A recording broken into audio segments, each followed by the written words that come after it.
প্রিয় স্নেহের ফার্স্ট সেমিস্টারের ছাত্রছাত্রীরা, আজকে আমি যে বিষয় নিয়ে আলোচনা করব সেটি হচ্ছে তোমাদের যে কম্পালসারি যে পেপারগুলো রয়েছে। তোমাদের তিনটে কম্পালসারি পেপার রয়েছে, তার মধ্যে রয়েছে কমন ভ্যালু অ্যাডেড কোর্সের মধ্যে দুটি পেপার, একটি হচ্ছে পরিবেশবিদ্যা এবং আরেকটি হচ্ছে সাংবিধানিক মূল্যবোধ।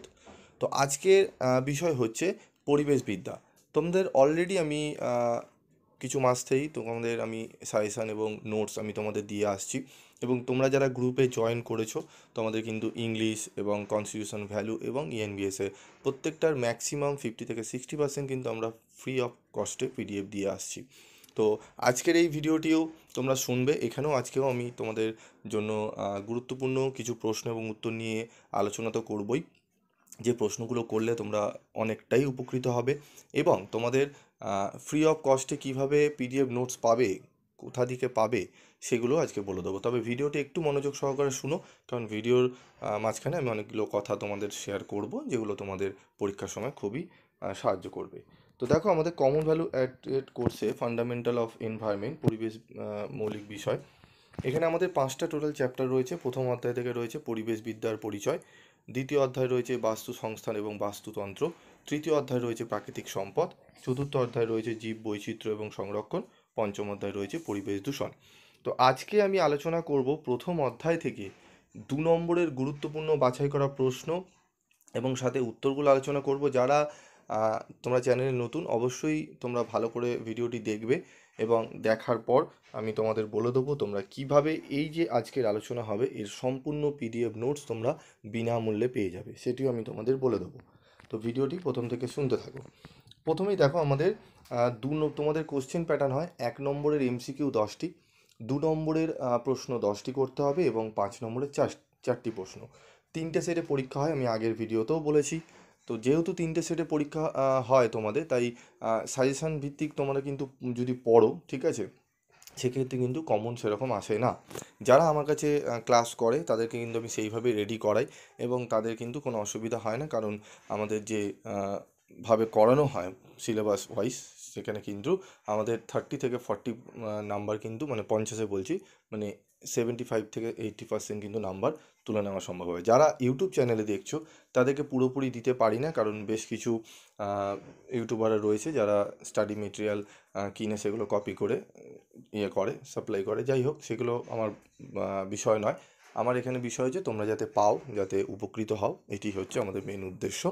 তো যারা চ্যানেলে নতুন তারা অবশ্যই এই যে আলোচনা হবে এগুলোর স্টাডি মেটেরিয়ালগুলো সংগ্রহ করুন, এবং যা তোমাদের কোনো সাবজেক্টে, যে কোনো সাবজেক্টে তোমাদের যদি সমস্যা হয়, এবং যারা আর্থিক দিক থেকে একটু অসুবিধায় রয়েছো, যারা ফাইন্যান্সিয়াল কারণে পড়তে পারছো না, তাদের বিশেষ করে আমি বলবো তারা পিবি স্টাডি ক্লাসের সঙ্গে যোগাযোগ করো। যতটা পারবো তোমাদের জন্য চেষ্টা করব করার, এবং যাদের সামর্থ্য রয়েছে তারা তো পারবেই, যাদের নেই বিশেষ করে তাদেরই আমি কথা বলছি। তারা আসো, পিবি স্টাডি ক্লাসের সঙ্গে যোগাযোগ করো, অবশ্যই তোমরা কিন্তু উপকৃত হবে। বহু ছাত্রছাত্রী এরকম রয়েছে যারা পড়াশোনার অভাবে পড়তে পারছে না, ফাইন্যান্সিয়াল অবস্থার জন্য ঠিকমতো গাইডেন্স পাচ্ছে না, তাদেরকে অবশ্যই কিন্তু সাহায্য করা হবে। তো প্রথম প্রশ্ন দেখে নাও, পরিবেশ কাকে বলে? উদ্ভিদ, প্রাণী এবং মানুষের সুস্থ স্বাভাবিকভাবে পৃথিবীতে বেঁচে থাকার জন্য যে পারিপার্শ্বিক অবস্থার প্রয়োজন তাকে পরিবেশ বলে। এই যে তোমরা যে উত্তরটি দিচ্ছ, এই পরিবেশ কাকে বলে, ঠিক আছে, এটি আমার 3টে সেটে 3খানা রকম উত্তর দেওয়া রয়েছে।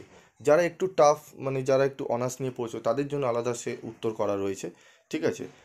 আবার যারা একটু লো, মানে চাইছো যে স্যার আমরা ঠিকমতো মনে রাখতে পারি না, আমাদের একটু সোজা ভাষায় যদি করে দেন, তাদের জন্য এই নোটসটি। এবং যারা একটু মিডিওকার স্টুডেন্ট রয়েছে তাদের জন্য কিন্তু নোটস করা হয়েছে, 3টে সেটে রয়েছে, ঠিক আছে। তো বেসিক্যালি আমি তোমরা যেরকম যা আছো সেটি মেনশান করবে। যদি তোমরা স্টাডি মেটেরিয়াল সংগ্রহ করতে চাও অবশ্যই মেনশান করবে যে আমার অনার্স না জেনারেল নাকি মাইনর, ঠিক আছে। তারপর দেখো, 2 নম্বর প্রশ্ন রয়েছে, পরিবেশবিদ্যা বলতে কী বোঝো? এনভায়রনমেন্ট শব্দটির উৎপত্তি কোথা থেকে? যে শাস্ত্র পাঠ করলে পরিবেশ সম্পর্কে জ্ঞান লাভ করা যায় তাকে পরিবেশবিদ্যা বলে। ফরাসি শব্দ এনভায়রন থেকে শব্দটি এসেছে। পরিবেশ বিজ্ঞান কি? বিজ্ঞানের যে শাখায় পরিবেশ ও তার বিভিন্ন উপাদান এবং উপাদানগুলির পারস্পরিক ক্রিয়া প্রভৃতি বিষয় আলোচনা করা হয় তাকে পরিবেশ বিজ্ঞান বলে। পরিবেশগত বাধা বলতে কী বোঝো? যেসব পরিবেশজনিত কারণে জীবদেহের সংখ্যা বৃদ্ধিপ্রাপ্ত হয় তাদের পরিবেশগত বাধা বলে। সুস্থায়ী উন্নয়ন কি? যে উন্নয়ন ভবিষ্যৎ প্রজন্মের জন্য সম্পদের ভাণ্ডারকে অটুট রেখে বর্তমান প্রজন্মের চাহিদা মেটায়, সেই উন্নয়নকে সুস্থায়ী উন্নয়ন বলে। স্থিতিশীল উন্নয়নের দুটি প্রয়োজনীয়তা লেখো। স্থিতিশীল উন্নয়নের প্রয়োজনীয়তা হলো স্থিতিশীল উন্নয়নের সুফল আগামী কয়েক প্রজন্ম ধরে ভোগ করা সম্ভব হবে। স্থিতিশীল উন্নয়নের লক্ষ্য এমন এক পৃথিবী গড়ে তোলা যেখানে মানুষের জীবনযাত্রা ও জনস্বাস্থ্যের মান উন্নত হবে। লো কার্বন লাইফস্টাইল কি? লো কার্বন লাইফস্টাইল হলো এমন একটি লাইফস্টাইল যার লক্ষ্য গ্রিনহাউস গ্যাস নির্গমন কমানো এবং জলবায়ুর ওপর মানুষের ক্রিয়াকলাপের প্রভাব কমিয়ে আনা। লো কার্বন লাইফস্টাইলের একটি সুবিধা লেখো। স্বল্প কার্বন বা লো কার্বন লাইফস্টাইল গ্রহণের প্রধান সুবিধা হলো এটি পরিবেশ রক্ষা করে এবং জলবায়ু পরিবর্তন প্রশমিত করতে সাহায্য করে। তারপর রয়েছে দেখো সম্পদের অবক্ষয় বলতে কী বোঝো? মানুষের অতিরিক্ত সম্পদের ব্যবহারের ফলে প্রাকৃতিক ও অন্যান্য সম্পদ ধীরে ধীরে লুপ্ত হচ্ছে। সম্পদের এইরূপ লুপ্ত হওয়াকে সম্পদের অবক্ষয় বলে। তারপর রয়েছে দেখো মিশন লাইফ কি? অত্যন্ত গুরুত্বপূর্ণ প্রশ্ন। মিশন লাইফ বা পরিবেশের জন্য জীবনধারা একটি টেকসই এবং স্বাস্থ্যকর জীবন ধারণার জন্য একটি নতুন উদ্যোগ। গ্লোবাল ওয়ার্মিং এবং জলবায়ুর পরিবর্তন মানব জাতির সামনে প্রধান চ্যালেঞ্জ এবং মিশন লাইফ জলবায়ুর পরিবর্তনের বিরুদ্ধে লড়াইকে গণতান্ত্রিক করে তোলে। তো তোমাদের আরেকটা জিনিস আমি শেয়ার করব, যেটি হচ্ছে তোমাদের এই যে ইয়ার ভিত্তিক যে তোমাদের প্রবণতা, যে স্যার প্রিভিয়াস ইয়ারে কী এসছে বা না এসছে, এই যে এত জটিলতা, এটা কোন টপিক থেকে কী এসছে, এইগুলো অনেকে তোমরা ক্যালকুলেশন করো, যার জন্য তো আমি তোমাদের দেখেছি ম্যাক্সিমাম ছাত্রছাত্রীদের দেখেছি এইগুলো করতে গিয়ে তারা কিন্তু পড়াটাকে আর করে উঠতে পারে না। তারা এই বাছাই করতে করতে এবার বাছাই করার পর যখন দেখছে হ্যাঁ এগুলো চলে এসেছে, সেগুলো বাদ দিয়ে দিয়ে বাকিগুলো পড়লো। ভালো, সেগুলো যারা করতে পারে অবশ্যই ভালো, কিন্তু সিইউ যে ক্যালকাটা ইউনিভার্সিটি যে কোশ্চেন যেখান থেকে করা হয় সেখানে কিন্তু একটু তোমাদের সাবধানতা অবলম্বন করতে হবে। অনেক সময় কিন্তু প্রিভিয়াস ইয়ারের প্রশ্ন থেকেও কিন্তু রিপিট কোশ্চেন দিয়ে দেয়, বা কোশ্চেন হয়তো তুমি যেটি বাদ দিয়ে গেলে সেখান থেকে কোশ্চেন কিন্তু দিয়ে দেওয়া হলো। তাই তোমাদের প্রত্যেককে বলবো, যেহেতু তোমরা পড়াশোনা করছো, পড়াশোনাটা হচ্ছে শেখার জিনিস, ভালো করে শেখার আগে তোমরা ট্রাই করো পুরো সিলেবাসে যা রয়েছে সমস্ত কিছু পড়া।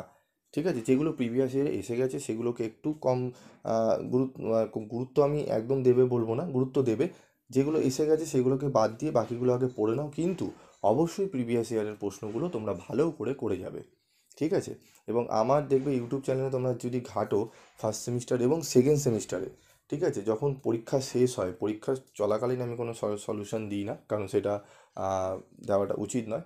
পরীক্ষার ঠিক শেষ হওয়ার 1 থেকে 2 মিনিটের মধ্যে অনেকেই তোমরা পাবে এমসিকিউ সলিউশন, তোমরা সব জায়গায় পাবে এমসিকিউ সলিউশন, ম্যাক্সিমাম চ্যানেলেই তোমাদের কিন্তু দিয়ে দেওয়া হয়। কিন্তু আমার চ্যানেলে তুমি যদি সার্চ করো, এখনও পর্যন্ত ভিডিও দেওয়া রয়েছে, ওই টাইমের মধ্যে তোমাদের কিন্তু আমি 1 থেকে 2 মিনিট, 3 মিনিট বা 5 মিনিট, খুব ম্যাক্সিমাম হলে 10 মিনিট, অন্যান্য জায়গায় কোনো জায়গায় তুমি পাবে না। আমার চ্যানেলে কেবলমাত্র তোমরা কিন্তু 2 নম্বরের এবং 5 নম্বরের ইনস্ট্যান্ট সলিউশন আমি কিন্তু দিয়ে দিই।